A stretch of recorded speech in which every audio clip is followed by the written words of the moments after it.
This is most commonly asked linked list interview question. Merge two sorted linked lists. We are given two sorted linked lists and our job is to merge them into a single sorted linked list. For example, here we have linked list L1 containing node 10, 30 and 50 and linked list L2 containing node 20, 40, 60, 80 and 100. And we need to merge this linked list in such a way that our output linked list should be 10, 20, 30, 40, 50, 60 and so on.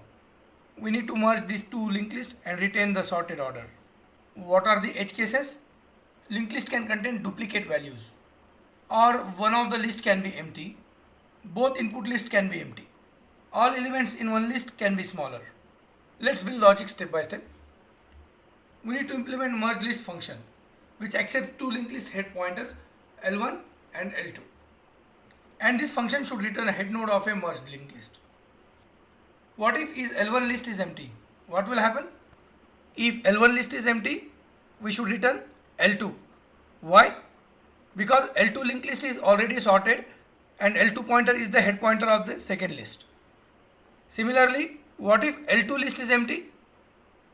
Then in this case, we should return L1, right? So if L1 is null, then we should return L2. And if L2 is null, then we should return L1. Now what will happen if both L1 and L2 are null? If both lists are empty, then what should we return? In this case, we should return null. So if L1 is null, then we are returning L2. And if L2 is also null, null will be returned. So this code returns null if both lists are empty. We will use two pointers, struct node star head. The head pointer will point to the head of the merged list, and struct node star tail, the tail pointer, it will point to the tail of the merged list. So in this case, which one should be our head of the merged list? So L1's data, which is 10, is less than L2's data, which is 20, right? So our merged list head should be L1 node. So head will point here. What if L2's data is smaller, then head would have been pointed to L2. Now this node 10 will be the first node of our merged list. So initially tail will also point here. So if L1's data is smaller than L2's data, which is this case, in that case our head will be L1. So head will point here and tail will also point to L1, right? Then we move forward L1 to point to next node. So L1 will point to node 30. Else if L2's data is smaller than L1's data, then head and tail will point to L2 and we will move forward L2. So now L1 is pointing here. So now we have handled the initial case. We will always compare L1's data with L2's data and then adjust link pointer accordingly. Look at this very carefully now. Now L1's data, which is 30, is greater than L2's data, which is 20, right? Which means we need to pick this node 20. So what should we do? So we need to break this list and then we will point tails next to L2. So our code will be if L2's data is less than L1's data, then what we need to do? Tails next is L2. And once we do this, we will move L2 to point to next node. So L2 will point here. So L2 equal to L2's next. Now which is our new tail node? This node 20, right? So we need to move forward tail as well to point to this node 20. So tail will point here. How do we do this? So tail equal to tails next. So tails next is L2. So tail will point here. Now again we will compare L1's data, which is 30, with L2's data, which is 40. 30 is smaller than 40, right? So what we need to do? We need to break this link and tails next should point to node 30. And once we do this, we'll move forward L1. So L1 will point here. So else what we should do? Tails next will be L1 now, and L1 equal to L1's next. And which is our new tail node now? Node 30, right? So we need to move forward tail to point to node 30. So tail will point here. Again, in this case, tail equal to tails next. Look here, tail equal to tails next statement is common in both conditions. So we can move this out of this if and else. Now L1's data, which is 50, is less than L2's data, which is 40, right? So what we need to do, we need to break this link, and tails next should point to node 40. Once we do this, we move forward L2 to point to next node, and tail should point to the tail of the merge list. So tail will point to node 40. Now again we compare L1's data, which is 50, with L2's data, which is 60. In this case, 50 is smaller than 60, so tails next will point to 50, and we move forward L1. So L1 will now point to null, and we move forward tail to point to the tail of the merge list. So tail will point to node 50. Now look here carefully. L1 is pointing to null, right? So we don't have any valid node to compare against 60. In this case, what should happen? Node 60 and beyond all nodes are already sorted, right? So simply we can adjust the tails next to point to node 60, which means tails next will point to L2, and beyond this point list is already sorted. So we will iterate through the list until L1 becomes null or L2 becomes null, and finally we will adjust the tail pointer to point to remaining nodes of the list. So look at this now. We start from head, now 10, then we are pointing to 20, then 30, then 40, then 50, then 60, and so on. So list is merged in sorted order.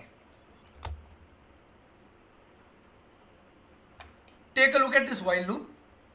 So we traverse through the list until L1 becomes null or L2 becomes null. If any one of the pointer becomes null, then this loop will break, right? This condition block handles the case where L1's data is less than L2's data, and this block handles the case where L2's data is less than L1's data. So in this case, L2's data, which is 20, is less than L1's data, which is 30. So what should we do in this case? The tail pointer should point to node 20. So tails next is L2, right? And what should we do after that? We will move forward L2 for next comparison. So L2 will point here. So L2 equal to L2's next. And once we do this, we will move forward tail to point to the new tail, which is node 20. So tail will point here. Here is the statement, tail equal to tails next. Now in this case, L1's data, which is 30, is less than L2's data, which is 40. So what should we do? Tails next will point to L1, right? So here, tails next is pointing to L1, and we move forward L1. So L1 will point here, this statement. And again we adjust the tail pointer to point to new tail of the merge list. So tail will point here. Again, this is the common statement, tail equal to tails next. If any of the L1 or L2 pointer reaches the null, this loop will break, which means we need to adjust tail pointer and attach remaining nodes of the other list. As we discussed, if L1 pointer reaches null, what should we do? In that case, tails next should point to L2. And if L2 pointer reaches null, then we will adjust tails next to point to L1. To attach remaining nodes, after a while loop, if L1 pointer reaches null, then tails next will point to L2. Otherwise, tails next will point to L1. And finally, we return head, which is the head of the merge list. Now let's take a look at complete working code. Here is the complete working code. We have struct node, which contains data element, struct node star next pointer, which will point to the next node of the list. Merge list function accepts two pointers, L1 and L2, which are the head pointers of list L1 and L2, and we return the new head pointer of the merged list. This block handles the empty list condition. If L1 list is empty, then we return L2, and if L2 list is empty, we return L1. If both lists are empty, then what will happen? L1 is null and we return L2, which is also null, so we return null. Now we are using two pointers, head, which will point to the new head of the merged list, and tail pointer, which will track the tail of the merged list. We need to find the first node, which means we need to find the head of the merged list, right? So which is the head of the merge list? If L1's data is smaller than L2's data, then L1 is the head of the merge list. Otherwise, L2 is the head of the merge list. So head equal to tail equal to L1, and we move forward L1. Once we identify the head of the merge list, what we need to do? We need to merge all remaining nodes. So with this while loop, we will traverse both lists until L1 becomes null or L2 becomes null.